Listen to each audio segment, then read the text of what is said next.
हमारा दूसरा टॉपिक है हाइपरप्लाजिया। हाइपरप्लाजिया में क्या होगा, नंबर ऑफ सेल्स इंक्रीज हो गए जिसकी वजह से ऑर्गन का साइज बढ़ेगा। अब नंबर ऑफ सेल्स इंक्रीज कौन कराएगा, तो जो ग्रोथ फैक्टर्स हो गए हमारे बॉडी के वो मैच्योर सेल्स में प्रोलिफरेशन कराएंगे, जिसकी वजह प्रोलिफरेशन मतलब नंबर ऑफ सेल्स इंक्रीज हो गए। अब ये किस टाइप के सेल्स में होता है, तो ये होगा डिवाइडिंग सेल्स में। अब जो डिवाइडिंग सेल्स होते हैं वो हाइपरट्रॉफी भी कर सकते हैं और हाइपरप्लाजिया में भी जा सकते हैं, लेकिन जो नॉन डिवाइडिंग सेल्स थे वो सिर्फ हाइपरट्रॉफी करेंगे। तो ये बात आप याद रखना। फिर हाइपरप्लाजिया वो दो तरह के हो सकते हैं, या तो वो फिजियोलॉजिकल हो या फिर पैथोलॉजिकल हो। फिजियोलॉजिकल मतलब जो दो नॉर्मल कंडीशन बॉडी में, ये डिसीज़ कोई डिसीज स्टेट नहीं है बॉडी का, ठीक है। इसमें दो प्रकार के हो सकते हैं, या कोई हार्मोन इसको इंड्यूस करा या फिर कंपनसेटरी मैकेनिज्म की तरफ से भी हो सकता है हाइपरप्लाजिया। हार्मोनल मतलब इस दौरान हमारी बॉडी में एक्सेस ऑफ हार्मोन इंक्रीज हो गए, जैसे कि ब्रेस्ट ड्यूरिंग प्रेगनेंसी।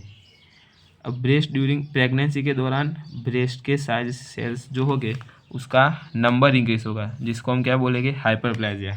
और पीछे हमने हाइपरट्रॉफी में क्या पढ़ा था कि ब्रेस्ट ड्यूरिंग लैक्टेशन, तो उसमें हाइपरट्रॉफी होगी। ये दो चीज़ याद रखना। प्रेगनेंसी के दौरान जो प्रेगनेंसी और प्यूबर्टी दोनों में उस दौरान ब्रेस्ट के सेल्स में नंबर इंक्रीज होता है, और जो लैक्टेशन होगा उसमें सिर्फ ब्रेस्ट के सेल्स का साइज इंक्रीज होगा, इसलिए वो हाइपरट्रॉफी में आएगा।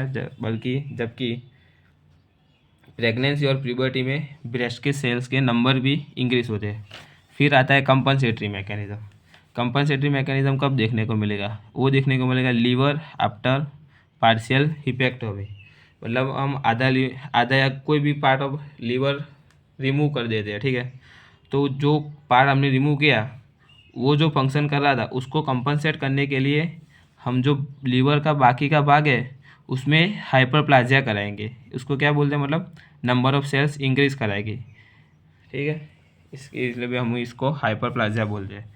फिर आएगी पैथोलॉजिकल कंडीशन। पैथोलॉजिकल कंडीशन में क्या होता है कि हार्मोनल एक्सेस इंक्रीज हो जाता है।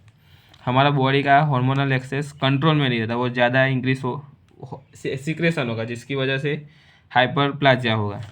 एग्जाम्पल के तौर पर अगर एंड्रोजन का सिक्रेशन ज़्यादा होगा तो उस दरमियान भी बिनाइन प्रोस्टेटिक हाइपरप्लाजिया देखने को हमको मिलता है।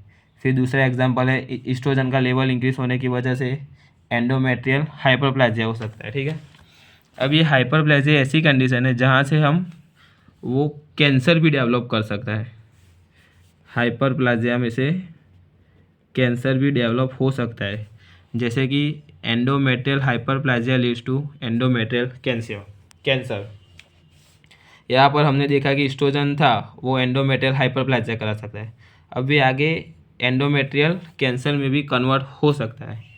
अब जो कुछ ऐसे एग्जांपल्स थे जो दोनों में आ सकते हैं, हाइपरट्रॉफी और हाइपरप्लाजिया, जैसे कि breast during pregnancy and puberty, uterus during pregnancy.